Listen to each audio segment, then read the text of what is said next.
déconfinés, nous pouvons repartir à la découverte de grands espaces en France et ailleurs. Si je vous dis flamands, crins blancs, manades et taureaux, vous l'aurez compris, je vous emmène ce soir à la découverte de la Camargue et de ses secrets. Nos guides Sander Randézadré et Anne Barrier ont vu la vie en rose. Rien ne semble les déranger. Ils plongent inlassablement leur bec dans la vase et parfois promènent leurs longues et élégantes silhouettes. Les flamants roses séduisent par leur ravissant plumage, mais ils savent aussi impressionner. Majestueux lorsqu'ils s'élancent pour un ballet parfaitement synchronisé. Et si nous prenions nous aussi un peu de hauteur pour commencer?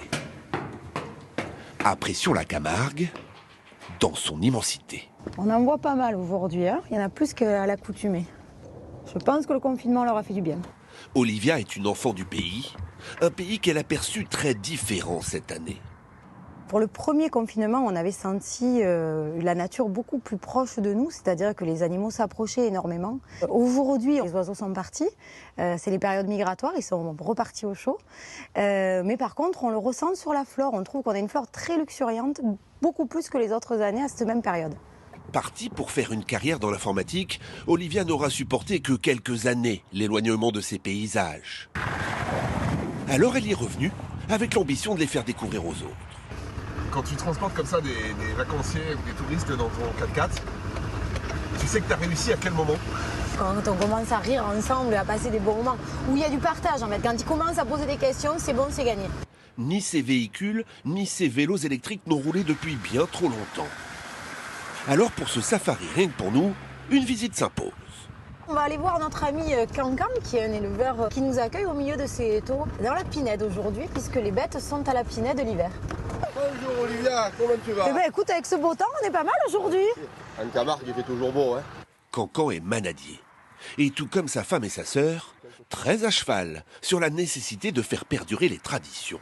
Qui peut mieux les défendre, cette tradition, cette Camargue, que les gens qui habitent. Et on adore, bien sûr, les partager, nos traditions.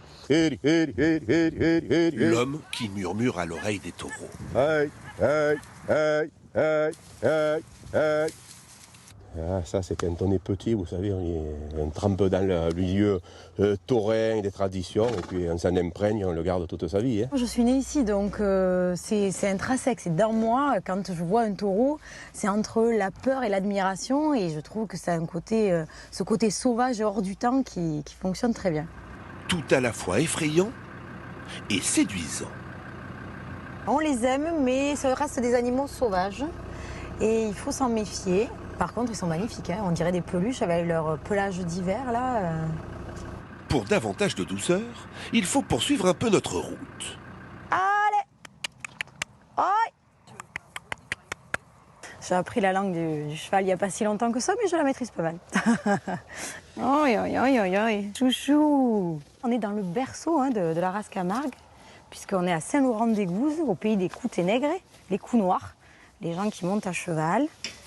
Et là, on a de très beaux poulains, puisqu'ils ne sont pas encore tout blancs. Vous pouvez voir qu'ils sont légèrement marrons, ils vont bientôt devenir tout blancs. Donc ce sont encore des jeunes chevaux. Pas question de finir ce safari sans déguster une gardiane. Les restaurants fermés, Olivia nous invite chez elle, où nous rencontrons Claudine, sa maman, appelée à la rescousse. Voilà. Avec amour. C'est très bien, c'est très bien. De la viande de taureau, mais pas seulement. Les oignons, la farine, voilà, et ensuite on verse le vin dessus et on fait mijoter pendant au moins 3 heures. Olivia, elle sait la faire? Non. C'est pas son truc, voilà. Déjeuner en extérieur au mois de décembre. Ici, c'est parfois possible. Je vous souhaite un bon appétit. Et la Camargue se déguste dans un fou rire. C'est laquelle la plus camarguaise des deux? C'est elle. Avant de nous quitter, Olivia tient à nous présenter son voisin. Un ancien dentiste, reconverti dans le dressage de chevaux. Hier, hop. Sous son chapeau, une pointe d'humour. J'aimerais savoir ce qui vous plaît dans cette Camargue. Vous avez 2 heures devant vous. On peut y aller si vous voulez. La Camargue, inutile d'en parler. Il suffit juste de l'admirer.